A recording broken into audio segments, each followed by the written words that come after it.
para essa morada eterna que nós acabamos de ler, em João 14, versículos de 1 a 3. Jesus diz que voltará e levará a sua igreja.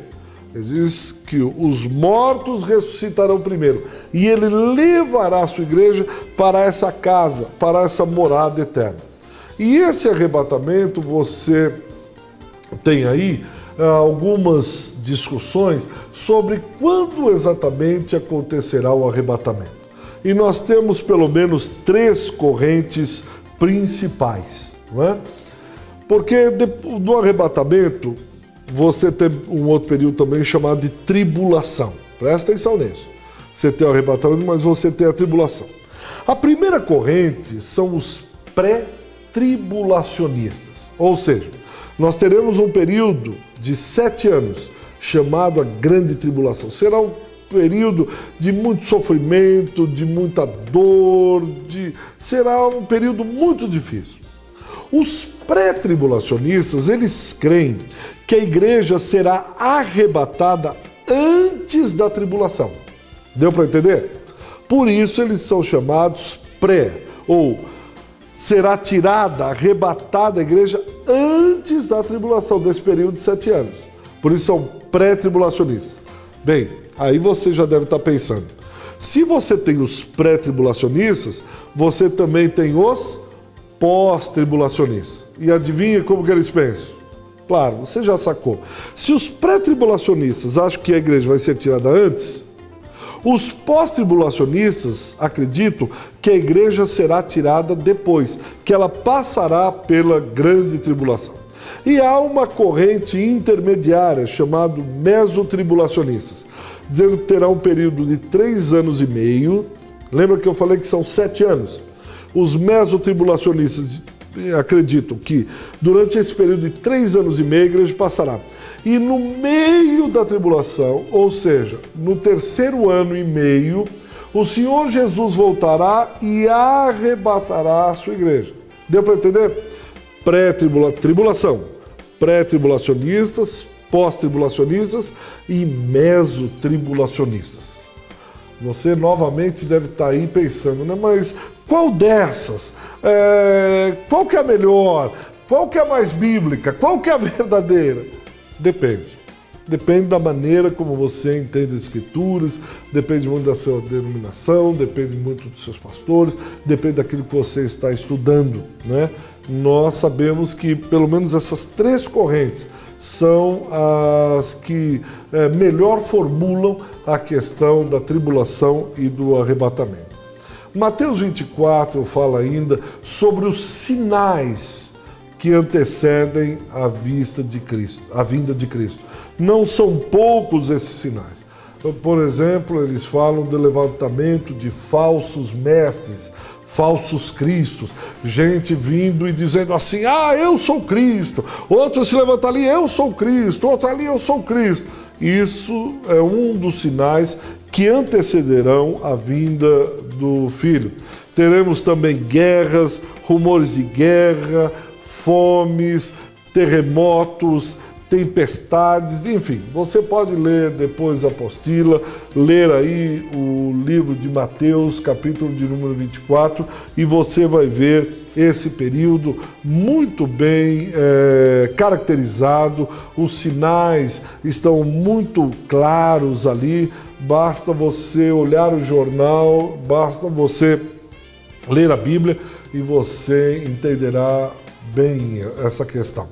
Então, basicamente, e por fim, vamos terminar com o Tribunal de Cristo. Está lá falando desse período em que todos deverão se apresentar perante um grande tribunal, que a Bíblia chama de Tribunal de Cristo. Isto está lá na 2ª carta do apóstolo Paulo à igreja de Coríntios, capítulo 5, versículo 10. Lá ele diz que importa que todos nós compareçamos ao tribunal de Cristo. Ali não será a questão da salvação, não está em jogo o mérito da salvação, e sim das obras. Nós seremos julgados ou receberemos o galardão de acordo com as nossas obras, conforme 1 Coríntios capítulo 3, conforme Romanos capítulo 4, a partir do versículo 10. E todos nós teremos que comparecer ao tribunal de Cristo. Por isso, é interessante você pensar nessas coisas, porque eu e você compareceremos ao tribunal de Cristo. E lá, nossas obras serão expostas. Ali o que fizermos nessa terra será colocado diante do grande, reto e justo juiz, Jesus Cristo. E ali ele julgará se foram obras de pedras preciosas, de ouro, de prata, ou se foram obras de feno, palha e madeira. Espero que você esteja trabalhando, empenhando a sua vida nessas obras que são feitas de ouro, prata e pedras preciosas. Que Deus muito o abençoe.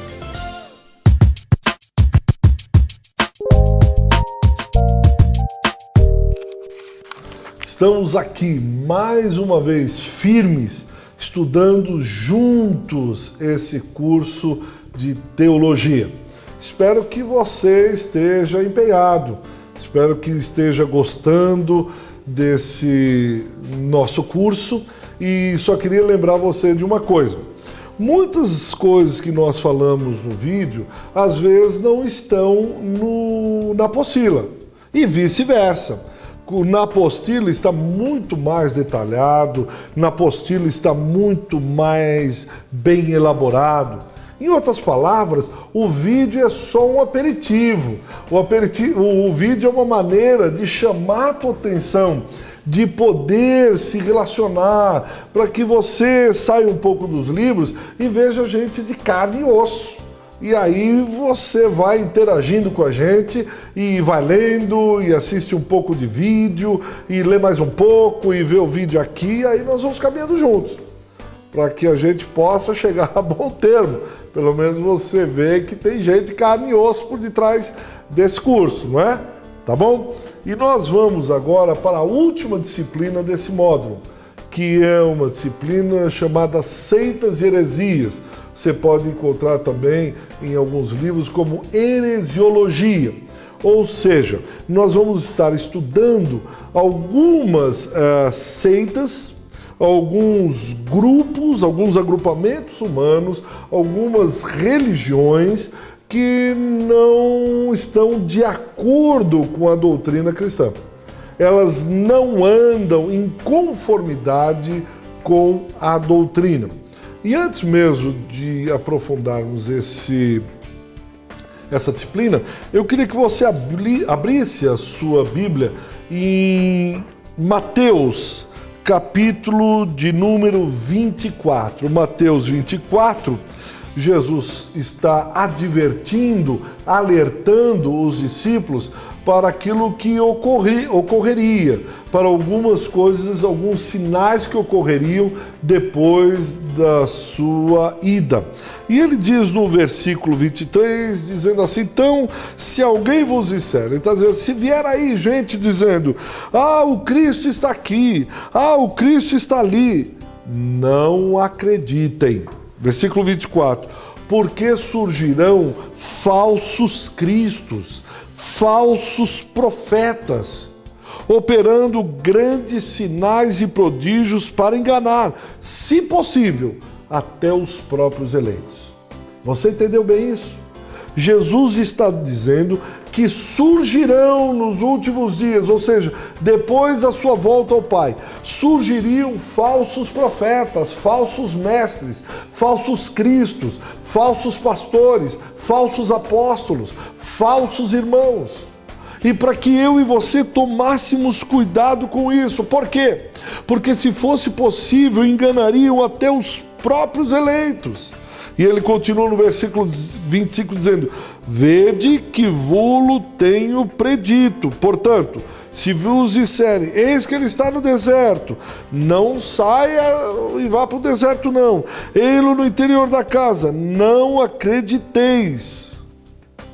Não dê crédito. Em outras palavras, Jesus está dizendo assim, examinem bem para verem, terem diligência, discernirem quem são os falsos cristos, quem são os falsos pastores, quem são os lobos vestidos de ovelha. E uma coisa interessante, eu queria deixar essa dica para você, esse alerta. Olha para mim um pouquinho agora. Me responda essa pergunta. Quem é que gosta de ovelhas? Pensa um pouquinho. Quem é que adora ovelhas?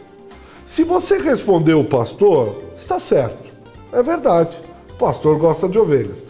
Mas há um segundo grupo de pessoas que adoram ovelhas. Sabe quem é? São os lobos. Lobo também adora ovelha. Aliás, ele é mantido pelas ovelhas.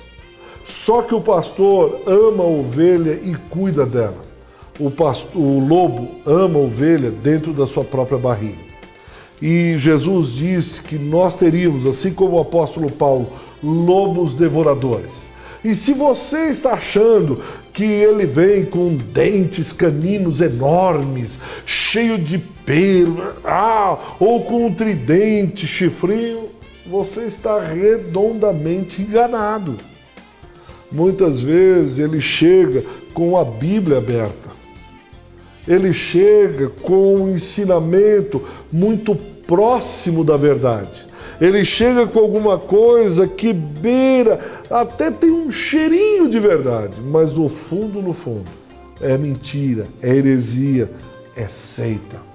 Deixa eu dar algumas características de uma seita ou de uma doutrina errada. Quer ver um primeiro sinal? Esse é básico, esse é o princípio. Nega a divindade de Jesus Cristo. Se alguém vem pregando algum evangelho, seja qual for, que negue a divindade de Cristo, ou seja, que diga Jesus não é Deus, põe o pé, dê um passo para trás e diga, opa, peraí. Não. Porque essa é uma pilastra, esse é um princípio, essa é uma verdade inegociável. Jesus Cristo é Deus. Se alguém bater na sua porta, a primeira pergunta que você deve fazer a ele, você confessa que Jesus Cristo é Deus? Se ele disser, bem, vamos estudar melhor, tem aqui um livrinho, olha, eu tenho aqui um ensinamento, eu vou chamar o ancião, o mestre... Para. Não. Se você não disser que Jesus Cristo é Deus, nós paramos a conversa aqui. Não tem jeito. Não tem. Essa é uma verdade inegociável. Quer ver? E por quê? Porque o próprio Senhor Jesus diz que ele seria pedra de tropeço. Se você perguntar, ele diz, não, olha, Jesus é um grande profeta. Você diz, não é essa a pergunta que eu fiz. Não, ele foi um grande sábio, um homem inteligentíssimo, um homem... não foi isso que eu perguntei. Não, mas ele é dos espíritos é o mais iluminado, ele é um espírito de... rapaz, você vai responder minha pergunta ou não? Não, mas ele é... Para, não foi isso que eu perguntei. Eu não perguntei se ele era o mais iluminado, eu não perguntei se ele era filho de Deus, eu não perguntei se ele era inteligente, eu não perguntei se ele era sábio. Eu disse, você acredita que Jesus é Deus? Essa é a pergunta. Você logo vai deixar escancarado o que é seita, o que é doutrina, falsa doutrina. Quer ver uma outra coisa? Uma característica da seita é o isolamento. A radicalidade e o isolamento. Ele não aceita dialogar, ele não aceita conversar. Você diz, olha, você acredita na Bíblia? Eu disse, sim, a Bíblia, tal, isso que você... Então vamos estudar junto a Bíblia. Não, veja, nós só podemos nos relacionar com o nosso grupo, nós só podemos falar com o nosso grupo, Opa, que isso? Uma vez, conversando com uma pessoa que fazia parte de uma dessas seitas, e eu disse para ela, olha, vamos sentar e dialogar aqui. Você acredita na Bíblia? Sim. Ela estava com uma Bíblia debaixo do braço, segundo a seita dela, eu disse, presta sua Bíblia aqui. E comecei a abrir algumas escrituras, disse, mas isso eu não sabia. E eu perguntei para ela assim, me diz uma coisa, se eu mostrar na sua Bíblia que o que você crê está errado, você muda? Ela olhou para mim, meio desconfiada, e disse, na minha Bíblia? Eu disse, é na sua Bíblia, você me empresta a sua Bíblia? Não, a Bíblia que você tem aí? Você me empresta, e se eu mostrar que está errado, você muda? Na minha Bíblia? Ela retrucou, sim, eu pego a sua Bíblia e mostro para você que o que você crê não é o que você crê. Ela olhou bem, olhou com mais duas que estavam ao lado dela e disse, não, eu não mudo. Então eu disse, eu vou gastar tempo aqui, mostrar para você que você crê que está errado e ainda assim você continua? Isso é uma característica da seita. Aí ela logo virou para mim e disse, mas e se eu mostrar para o Senhor que aquilo que o Senhor crê está errado, o Senhor muda? Eu disse, claro que eu tenho, claro que eu mudo. Eu creio que a verdade é como um leão, solte as praças e ela se defenderá sozinha. A verdade é Jesus Cristo e as Sagradas Escrituras. E se eu estiver errado com a interpretação aqui, por que eu não mudo? Agora aquela senhora não, senão nós não podemos mudar. Isso é a característica de seita. O cristão não tem medo da verdade. Por quê? Porque ele conhece a verdade. Não só a verdade, mas a vida. Não só a verdade e a vida, mas ele sabe qual é o caminho. O caminho é Jesus Cristo. Porque ele mesmo disse no Evangelho de João, eu sou o caminho, não um dos caminhos. Eu sou a verdade, não uma das verdades. Ele é a vida. Por isso ninguém, essa história de brasileiro que todos os caminhos levam a Deus, é pífia, é enganosa, é mentirosa. Porque o próprio Senhor Jesus disse que há um só caminho, uma só verdade e uma só vida. Um só que conduz, que leva até o Pai, é Ele. Qualquer outra coisa é heresia, é falso ensinamento, é doutrina herética. E nós rechaçamos isso. Dialogamos com amor, com bondade, como o Pai nos ensinou. Nós vamos e conversamos, dialogamos, mas jamais negociamos a verdade do Evangelho. E espero que você também siga assim, não abrindo mão das verdades fundamentais do Evangelho. Por isso, eu quero desafiar você a abrir aí a sua apostila e estudar essa disciplina de seitas e heresias. Dar uma olhada, pegar, averiguar, estudar com muito afinco. Certamente, isso contribuirá para que você, como alertou Jesus, não siga uma falsa doutrina. Não deixe se enganar por falsas e doutrinas chulas. E você só é capaz de fazer isso quando você estudar, ler, apreciar as Escrituras. Porque essa verdade livrará os teus pés do passarinheiro, do laço do passarinheiro e da mentira. Continue firme, seguindo a verdade, o único caminho, porque só assim você terá vida. Deus muito o abençoe.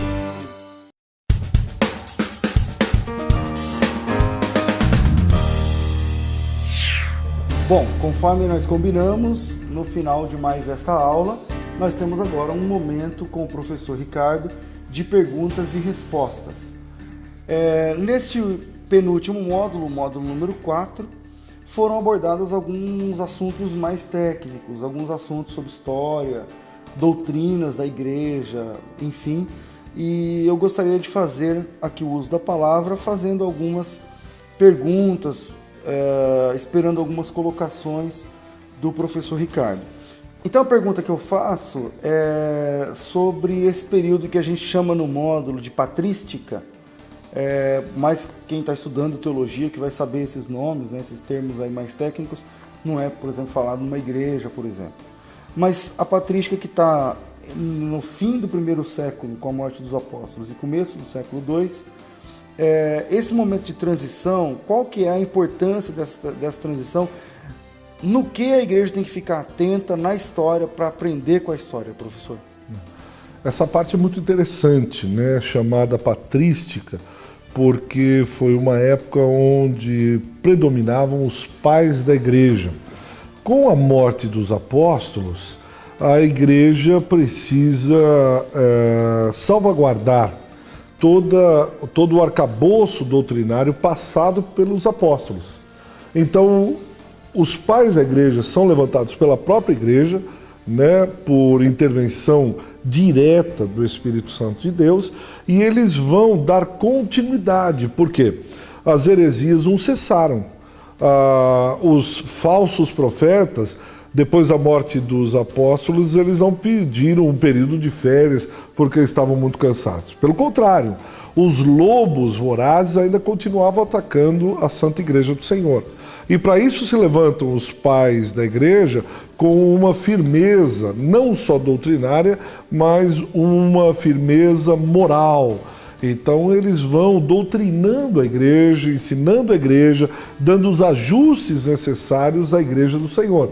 E esse período você tem uma série de pais da igreja, né, homens levantados dentro da própria igreja, no seio da igreja, para ajudar, contribuir com a igreja no aspecto doutrinário, moral, com a rigidez e a firmeza necessária. Agora, é importante que a gente perceber na história da igreja que esse pessoal que a gente chama de pais da igreja, carinhosamente a gente chama de pais da igreja, eles tiveram um convívio, todos eles, direto com os apóstolos, né? Eles conviveram com os próprios apóstolos de primeiro escalão, né?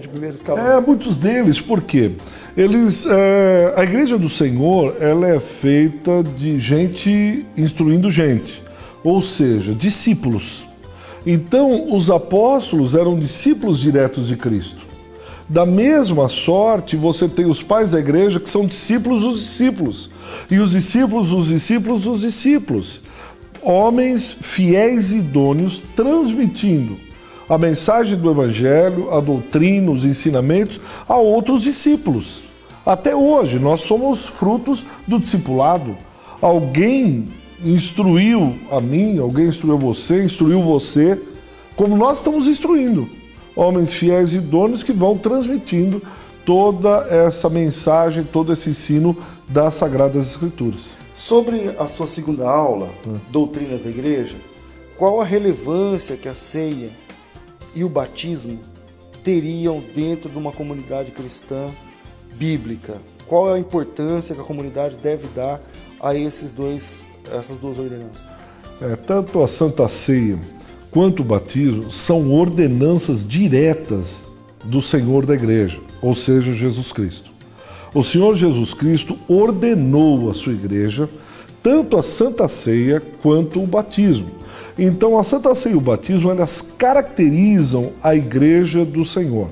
O batismo como ritual de entrada, como se nós estivéssemos sendo inseridos no corpo. Então, simbolicamente, nós fazemos um ritual que, de alguma maneira, mostra essa entrada, como que enxertados no corpo, para usar o vocabulário paulino. Nós fomos enxertados no corpo. E a Santa Ceia nós fazemos em memória daquilo que Deus fez na minha e na sua vida, mas principalmente da obra de Jesus Cristo, da sua obra na cruz, como na Santa Ceia ele sentou com os discípulos, como ele repartiu o pão, como ele deu o cálice a cada um dos seus discípulos. Então a igreja cristã, ela está sempre revitalizando, rememorando esse ritual, essa ordenança deixada por Jesus de Nazaré. Às vezes, a igreja tem um tipo de excesso de zelo, porque quando você olha a igreja neotestamentária, vamos falar da igreja do primeiro século, que é a igreja bíblica, e você não consegue, eu, por exemplo, nunca consegui enxergar alguém que tenha conseguido um hiato entre o encontro com Cristo e o batismo de uma semana, de um mês, 3 meses, alguma coisa parecida com isso. Na igreja bíblica, na igreja do século I, parece que o pessoal se converte e o próximo passo, vamos procurar um rio, uma água para a gente efetuar o batismo. E nós fazemos parte de uma igreja do século, que está 21 séculos aí na frente, 20 séculos na frente. Como que você enxerga toda essa preparação? Eu comecei falando sobre excesso de zelo, porque às vezes, e eu quero apostar no melhor, então eu aposto que seja visando o bem-estar do discípulo, enfim, uma fé mais firmada, tal.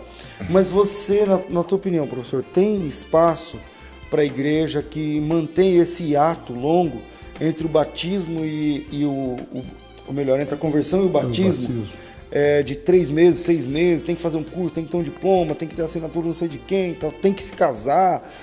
Como é que é isso? Essa é a chamada classe de catecúmenos. Eu vejo que isso não é excesso de zelo. Mas, veja, nós vimos isso no módulo, né? Quando que a igreja cristã começa, lá em Atos capítulo 2, os ouvintes, o público, são judeus. O que significa isso? É um povo que já tem toda uma cultura formada à espera do Messias, do Machia, do seu Messias, o Messias de Israel. Veja, os profetas são deles. Isaías não era baiano, nem pernambucano, era judeu. Jeremias, Moisés pertencia à nação israelita. Eles têm todo um preparo desde criança, desde menino, eles estão sendo ensinados na Torá, na lei. Eles estão ouvindo, lendo, aprendendo acerca da vinda do Messias, da esperança messiânica. Então, quando na igreja primitiva eles ouvem o testemunho, você pode conferir isso em Atos capítulo 3, quando Pedro se levanta com os 11, a partir do versículo 14, e começa a falar das Escrituras, das Boas Novas, ele remete ao Antigo Testamento, ou seja, ele está falando de alguma coisa que é peculiar àquele povo. Ninguém lá levanta a mão e diz: desculpa, Pedro, eu não entendi, Messias, o que é isso?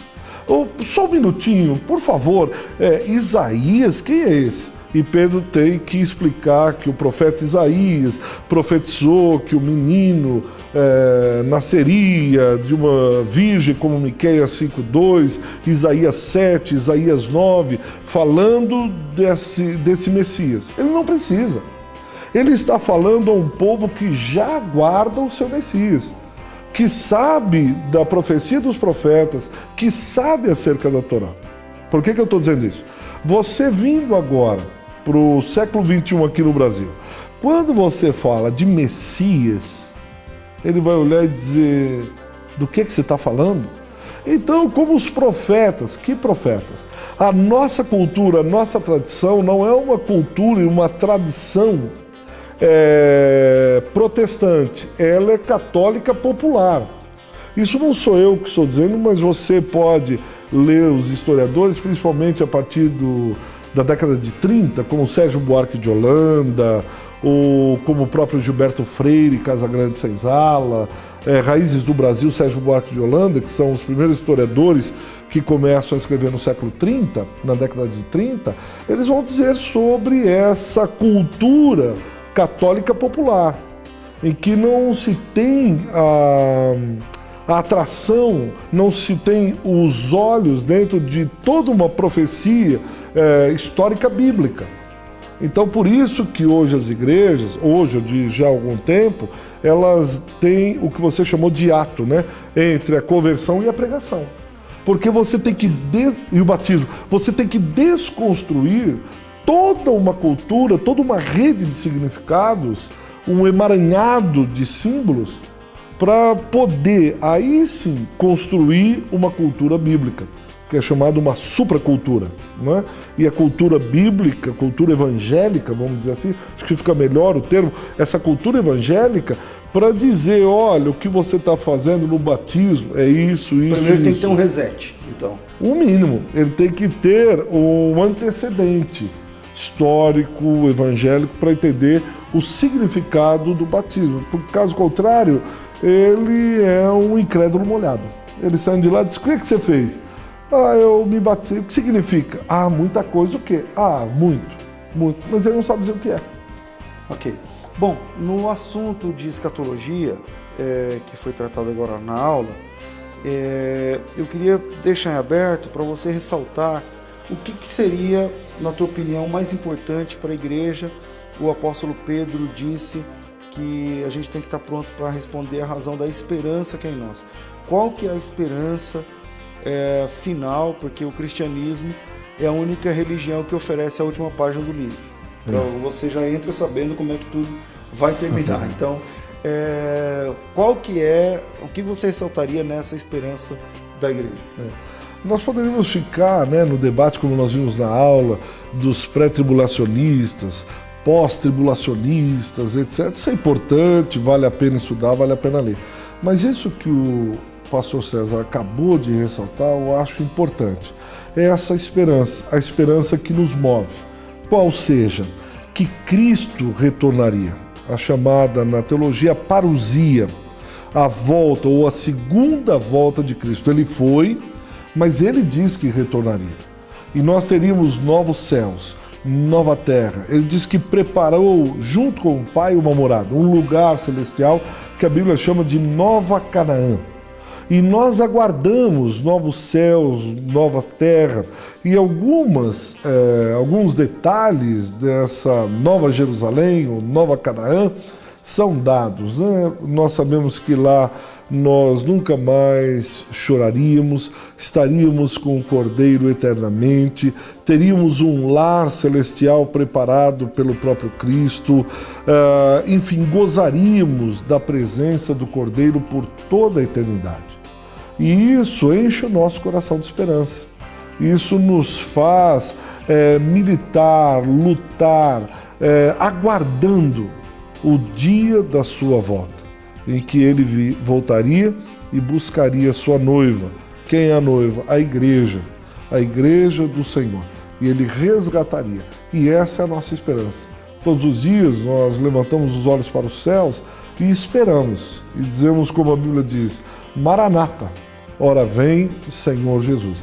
Essa é a grande esperança escatológica que nós temos e que foi a esperança dos apóstolos, dos pais da igreja e de todos os santos que viveram durante esses 21 séculos da história da igreja. Sobre heresia